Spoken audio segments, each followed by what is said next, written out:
Hello dear friends, welcome to my channel. In today's video I will demonstrate how to paint a portrait of a girl with blonde hair using both wet and dry watercolor techniques. I will also use washing out effects, and as I'm going to focus mainly on a hair drawing, I will give some advice on how to mix and actually what colors to use. I know it's very challenging topic of mixing proper blonde hair color, and that's why I decided to create this tutorial so you will have a better idea of how to do it. My name is Irina K and I'm an artist and art educator, and let's start. First of all, I already pre-mixed a basic color for blonde hair that I'm using at the moment, and I used some amount of ochre and a little bit of purple. The purple helping to make any yellowish color looking a little bit more neutral, and it's neutralizing brightness of the color. That's why I would recommend you to try to use combination of these two colors. Also, I added quite good amount of water to make tone quite light, and starting with that main color that will be visible as a blonde. As you might notice that I left some parts white and I'm not gonna touch them, just will keep them as the lightest part of the hair. And again, as one of the first steps, I'm just covering the whole head with that basic color that I mixed. I'm using quite soft brush with natural squirrel hair, and it makes process a little smoother. The brush is very soft and helps to cover bigger surface quite easily. I started to add some slightly darker shades, and if you paying attention on the palette that I have on the right side of the screen, I'm using on the top colors that I'm mixing for the slightly darker shades that I started to apply. And because I'm trying to make it very neutral, a less yellowish color, so I'm trying to add different colors. I'm adding a little bit of blue to ochre, or I'm adding a little bit of warm brownish color, so it creates more depth in the color and making color more complex.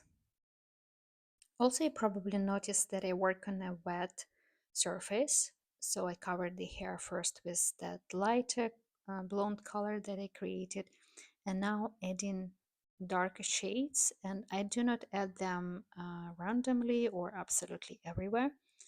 You could see that the main darkest shades at this moment I'm adding closer to the back side of the head on the right side, and a little bit on the top, and that part of the hair that will be um, partly covered by the bow, because there will be some shade under, and I know already that I will need to make it a little bit darker there.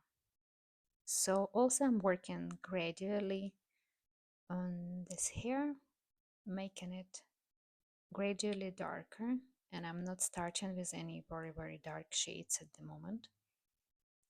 I changed my brush for the one that I started to use at the very beginning. It has sharper tip, and it's easy to use if I need to add some thinner outlines or emphasize some darker strands of the hair.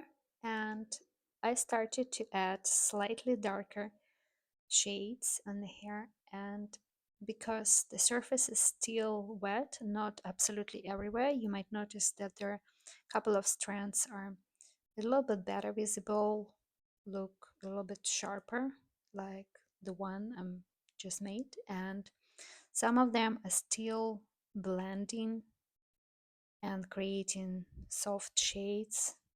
If you're using similar technique that I'm using now for this blonde hair, pay attention that the darker shade you start to add to the wet surface, it still will become a little bit lighter once it gets dry because the surface is wet, it has some amount of water. And basically watercolor getting dry and colors becoming a little lighter, but I wouldn't recommend to go uh, too soon with adding some very dark shades. I would keep it till the last stage, so I would see closer to the end where I want to add more contrast. So I'm still continuing to add shades gradually, and as I see that there are some parts of the body of your neck and ear, for example, and bow, they're still white, and she has golden earring that I'm also planning to draw, but I decided that for this video I will cut part that I will work on the earring and on the bow, because I want to make them as a separate video to focus more on the textures. And in this video I want to focus more on the hair drawing. So I'm covering this parts of the skin that on the neck and around the bow, so it will help me to see kind of the whole picture, making surroundings a little bit colored so the hair do not look separated. And while I'm working on this darker shades behind the ear and earring on the neck, you might notice that shades that I added on the back of the head, they became a little lighter because the surface got dry, and I can move to the next stage on working on the hair, adding a little bit more details. And in particular I want to use some washing out effects. I'm using biggest size a synthetic brush, it's flat, and I really like to use synthetic brushes for washing out because they are not so soft. It would be very difficult to do the same with a rounded squirrel brush.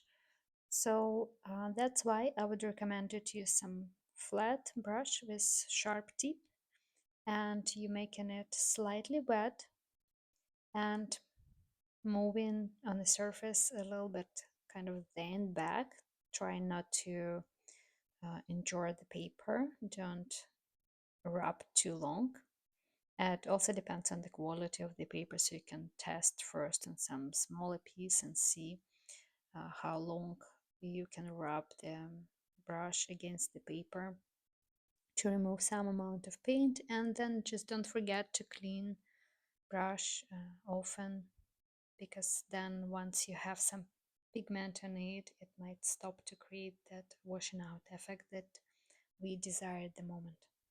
You might notice also that I used paper towel, then after I remove some paint with brush to make it slightly drier. It also helps to make contrast just a little more than if you do not use paper towel. Keep in mind the direction of the brush when you're washing out. Meanwhile, I covered ear that I have a little bit less white gaps on my drawing. And now I'm focusing on adding a little bit shades between some strands of hair closer to the face. And now I'm skipping part where I'm working on a golden earring and silky bow.